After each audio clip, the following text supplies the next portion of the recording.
Acting on a tip of the government, railway police arrested a woman and seized 3 kilograms of dry cannabis at Ambassa railway station on Saturday. The suspect, identified as Suhani Kumari from Bihar, was traveling out of Tripura on the Sabroom-Kanchanjungha Express from Agartala.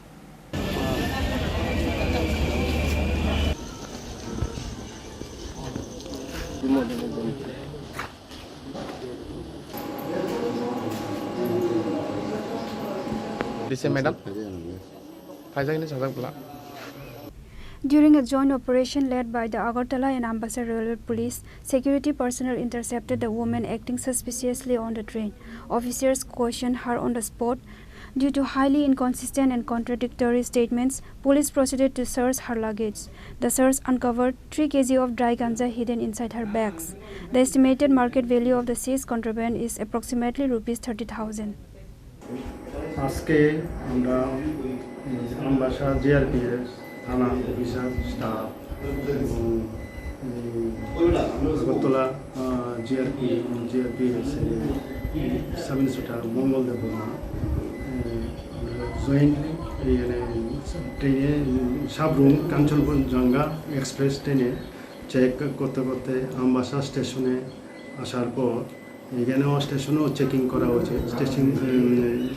স্টেশনে checking করার পর একজন women ধরা হয়েছে সন্দেহজনক। তার হাতে carrying bag আসছিল, এই ব্যাগের মধ্যে গাঁজা আছে বলে আমাদের সন্দেহ হয়। তারপরে পরে যে ডিসিএম ম্যাডামকে খবর দেওয়া হয়।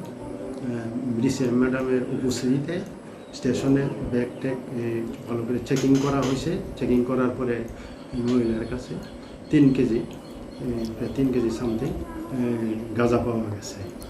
স্যার মহিলার নামটা কি? মহিলার নামটা হচ্ছে সুহানি কুমারী, বিহারের। তারপরে আমরা আমবাসা GRPS থানায় একটি মামলা হয়, 2 নম্বর কেস নথিভুক্ত হয়, 2 নম্বর কেস মামলার নম্বর।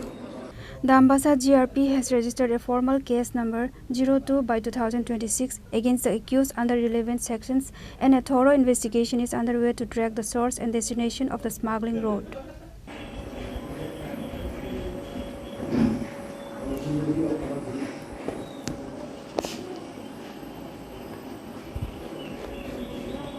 Reported by Manish from Agartala, Chini, Khorang.